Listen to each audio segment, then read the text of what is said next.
This is a 2016 BC free response question number 4. You are given a differential equation dy dx equal to x squared minus 1/2 y. The first question is, what is the double derivative of y? I rewrite the equation in this way. So y prime equal to x squared minus 1/2 y of x. And you take a derivative on both sides. So be y double prime equal to 2x minus 1/2 y prime. Since we know y prime is this, you can substitute the y prime with this expression, and you can stop here, or you can simplify further to get the answer as 2x minus 1/2 x squared plus 1/4 y. Part B says let y equal to f of x be the particular solution to the given differential equation whose graph passes through the point -2, 8. Does the graph of f have relative minimum, maximum, or neither at this point, -2, 8? Okay, the first thing I need to do is to find out the y prime at a -2, whether it's a 0 or not. The point is at a -2, 8.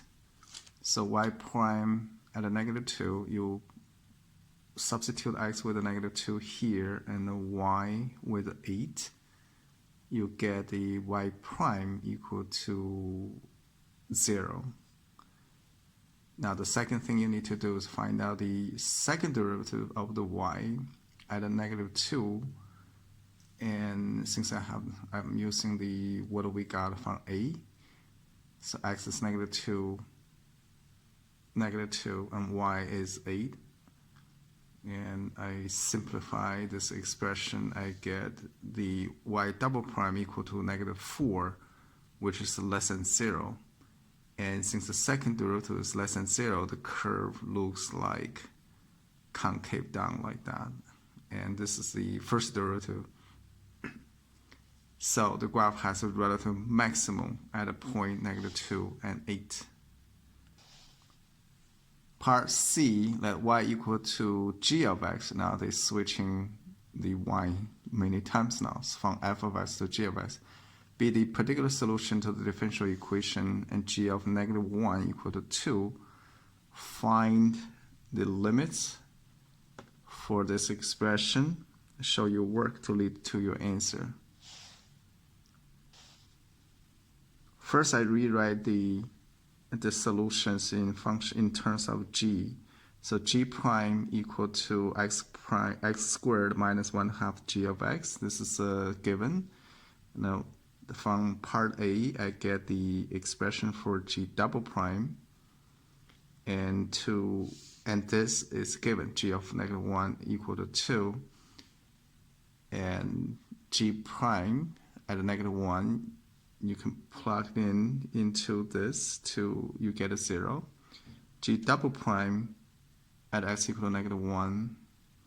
So you can use this equation and plug in x equal to -1. You get the answer for g double prime at a -1 equal to -2. Now go back to the limits.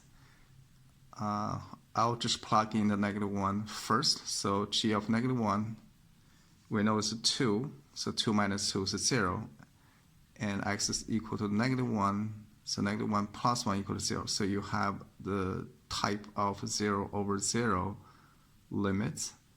And you can use the L'Hopital rule at this point. So you take a derivative on the top and on the bottom with respect to x. So you get a g prime of x over 6x plus 1. And then you can plug in the -1 again. So -1, we get a 0. And if I plug in the -1 over here, it's also 0. This is 0 over 0 type of limits once again. Keep applying the L'Hopital's rule. In this case, I have G double prime on the top. On the bottom, I just have a 6. And then I plug in the -1 again. And I have the number over here, which is -2. So it's -2 over 6. Now I have a number that is good. Simplify that, you get the answer as the -1 over 3. The last question is, let y equal to h of x be the particular solution to the given differential equations where the h of 0 equal to 2. Use Euler's method starting at 0 with the 2 steps of the equal size to approximate h of 1. Once again, they switched the original solution as a h of x now. So I'm going to rewrite the original given using h. So h prime equal to x squared minus 1/2 h. So this is 2 steps on 0 to 1 interval. H of 0 equal to 2.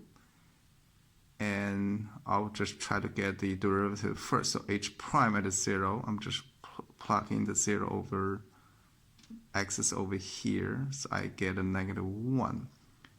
And this is 2 steps. The first step should be go to the half since the equal size. So it'll be h of 0.5.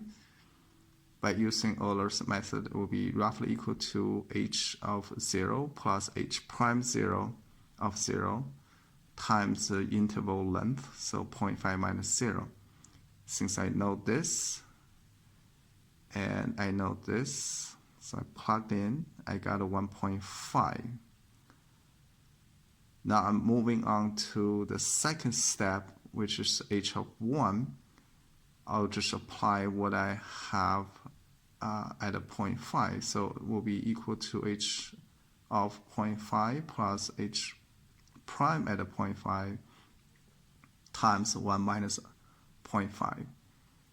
And I'm just using the step, the values I got from the last step was 0.5.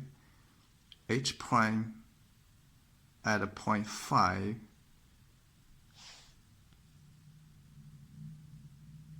okay, I just calculated over here. I'm plugging 0.5 over this expression, equation. So it'll be 0.5 squared minus 1/2 times 1.5. You simplify it, you get a -1/2. So let's go back to this. This will be -1/2 times the length of the interval, which is 1 minus 0.5, and you get this expression. You simplify that, you get 1.25. So that's the final answer for this question.